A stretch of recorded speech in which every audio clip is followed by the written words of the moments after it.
मित्रों, जब प्रेम की बात आती है तो सबसे पहले हमारे मन में राधा कृष्ण के प्रेम की कथा याद आती है। परंतु अधिकतर जनमानस के मन में यह सवाल उठता है, तो जब भगवान कृष्ण राधा रानी से बेइंतहा प्रेम करते थे तो फिर उन्होंने उनसे शादी क्यों नहीं की? अगर आपके मन में भी यह सवाल उठता है तो यह वीडियो आपके लिए ही है, क्योंकि आज के इस वीडियो में मैं आपको इसी सवाल का जवाब बताने जा रही हूँ कि आखिर भगवान श्री कृष्ण ने राधा रानी से विवाह क्यों नहीं किया। तो वीडियो के अंत तक हमारे साथ ज़रूर बने रहें। नमस्कार दोस्तों, स्वागत है आपका फैक्टोलॉजी चैनल पर। हिंदू धर्म ग्रंथों में इस प्रसंग से जुड़ी कई कथाएं प्रचलित हैं, जिनमें सबसे पहली कथा के अनुसार ऐसा माना जाता है राधा कोई और नहीं, श्री कृष्ण का ही एक रूप थी। स्कंद पुराण की माने तो श्री कृष्ण को आत्मा राम भी कहा जाता है, अर्थात जो अपनी आत्मा में ही रमण करते हुए आनंदित रहता है और उसे आनंद की अनुभूति के लिए किसी अन्य की आवश्यकता नहीं होती। उनकी आत्मा तो राधा ही है, अतः राधा और कृष्ण को कभी भी अलग नहीं किया जा सकता। ऐसे में राधा और श्री कृष्ण के विवाह होना और बिछड़ने का सवाल ही नहीं उठता। श्री कृष्ण ने ही खुद को दोनों रूपों में प्रकट किया है। यह भगवान का एक मनोरम रूप है। पुराणों में उनके इस रूप को रहस्य, अध्यात्म और दर्शन से जोड़कर देखा गया है। वहीं ब्रह्म वैवर्त पुराण में वर्णित कथा के अनुसार श्री कृष्ण के साथ राधा गोलोक में रहती थी। एक बार उनकी अनुपस्थिति में वो अपनी दूसरी पत्नी विरजा के साथ घूम रहे थे और तभी वहां पर राधा आ गई और वह विरजा से नाराज होकर वहां से चली गई। श्री कृष्ण के मित्र श्री दामा को राधा का यह व्यवहार ठीक नहीं लगा और वे राधा को भला बुरा कहने लगे। श्री राधा रानी क्रोधित होकर श्री दामा को अगले जन्म में शंखचूड़ नामक राक्षस बनने को श्राप दे दिया। इस पर श्री दामा ने भी उनको पृथ्वी लोक पर मनुष्य रूप में जन्म लेकर 100 वर्ष तक कृष्ण बिच्छू का श्राप दे दिया।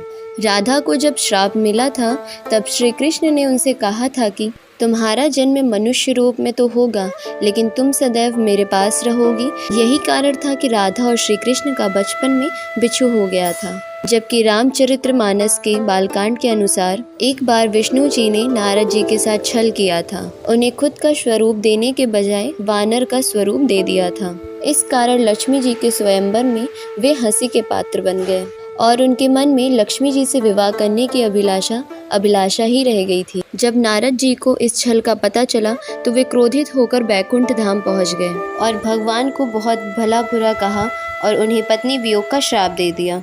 नारद जी के श्राप की वजह से राम अवतार में भगवान रामचंद्र जी को सीता का वियोग सहना पड़ा और कृष्ण अवतार में देवी राधा का। इसके अलावा एक अन्य पौराणिक कथा के अनुसार राधा श्री कृष्ण से 5 वर्ष बड़ी थी। कुछ लोग कहते हैं कि वह पहली बार गोकुल अपने पिता वृषभानु जी के साथ आई थी, तब श्री कृष्ण को पहली बार देखा था। जबकि कुछ विद्वानों की माने तो कृष्ण और राधा की पहली मुलाकात संकेतिक तीर्थ यात्रा में हुई थी। जो भी हो, लेकिन जब राधा ने कृष्ण को देखा तो वह उनके प्रेम में पागल जैसी हो गई थी और कृष्ण भी उन्हें देखकर मोहित हो गए थे और फिर दोनों में प्रेम हो गया था। ऐसा माना जाता है कि तभी से राधा श्री कृष्ण की मुरली सुनकर बावरी होकर नाचने लगती थी और वे उनसे मिलने के लिए बाहर निकल जाती थी। जब गांव में कृष्ण और राधा के प्रेम की चर्चा चल पड़ी तो राधा की समाज के लोगों ने उसका घर से बाहर निकलना बंद करवा दिया था। तो एक दिन श्री कृष्ण ने अपनी माता यशोदा से कहा कि माता, मैं राधा से विवाह करना चाहता हूँ। यह सुनकर यशोदा मैया ने कहा कि राधा तुम्हारे लिए ठीक लड़की नहीं है। पहला तो यह कि वह तुमसे 5 साल बड़ी है और दूसरा यह कि उसकी मंगनी आर्यन नामक लड़के से हो चुकी है और वह कंस की सेना में है, जो अभी युद्ध लड़ने गया है। जब वह आएगा तो राधा का उससे विवाह हो जाएगा, इसलिए उससे तुम्हारा विवाह नहीं हो सकता। हम तुम्हारे लिए दूसरी कन्या ढूंढेंगे। लेकिन कृष्ण जिद करने लगे। तब यशोदा ने नंद से कहा, लेकिन कृष्ण ने नंद की भी बात नहीं मानी।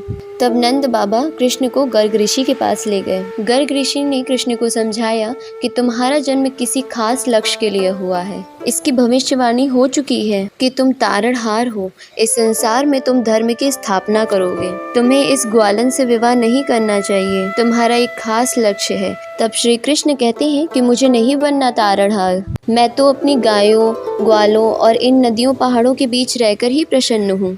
और यदि मुझे धर्म की स्थापना करनी है तो क्या मैं इस अधर्म के साथ शुरुआत करूं कि जो मुझे चाहती है और जिसे मैं प्रेम करता हूं उसे मैं छोड़ दूं? यह तो न्याय नहीं है। गर्ग मुनि लाख कोशिशें करके उन्हें बहुत समझाते हैं, लेकिन कृष्ण नहीं समझते हैं। तब गर्ग मुनि उन्हें एकांत में यह बताते हैं कि तुम यशोदा और नंद के पुत्र नहीं हो, बल्कि देवकी और वासुदेव के पुत्र हो, और तुम्हारे माता पिता को कंस ने कारागार में डाल रखा है। यह सुनकर श्री कृष्ण कुछ भी कहने की स्थिति में नहीं रहे, और फिर उन्होंने कहा, कृपया मेरे बारे में कुछ और बताइए। तब गर्ग मुनि ने कहा कि नारद ने तुम्हें पहचान लिया है और तुमने अपने सभी गुणों को प्रकट कर दिया है। तुम्हारे जो लक्षण हैं वो इस ओर संकेत करते हैं कि तुम वही महापुरुष हो जिसके बारे में ऋषि मुनि चर्चा करते हुए आ रहे हैं। यह बात सुनकर श्री कृष्ण चुपचाप उठे और गोवर्धन पर्वत की सबसे ऊंची चोटी पर जाकर अकेले आकाश को देखने लगे, और वहां पर वो दिन भर रहे और सूर्यास्त के समय ज्ञान को उपलब्ध हो गए, और वहीं से उनकी दशा और दिशा बदल गई। तो फिर उसके बाद श्री कृष्ण कंस के बुलावे पर वृंदावन छोड़कर मथुरा चले गए, और यहाँ पर राधा का विवाह आर्यन से हो गया। इसीलिए भगवान श्री कृष्ण ने कहा कि राधा तो मेरी आत्मा है, भले ऐसे में मैं उससे विवाह करूं या ना करूं, इससे क्या फर्क पड़ता है। विवाह के बाद भी राधा का ना तो मेरे प्रति स्नेह कम हुआ और ना ही मेरा राधा के प्रति। इसीलिए मित्रों, अगर आप भी किसी से प्रेम करते हैं और आपकी उससे शादी नहीं होती है तो निराश ना हो, बल्कि उस प्रेम को अपने मन में हमेशा के लिए याद रखें, जैसा कि श्री कृष्ण ने किया था। तो मित्रों, अगर आपको जानकारी अच्छी लगी हो तो चैनल को सब्सक्राइब ज़रूर करिएगा और कमेंट में जय श्री राधा कृष्ण ज़रूर लिखिएगा।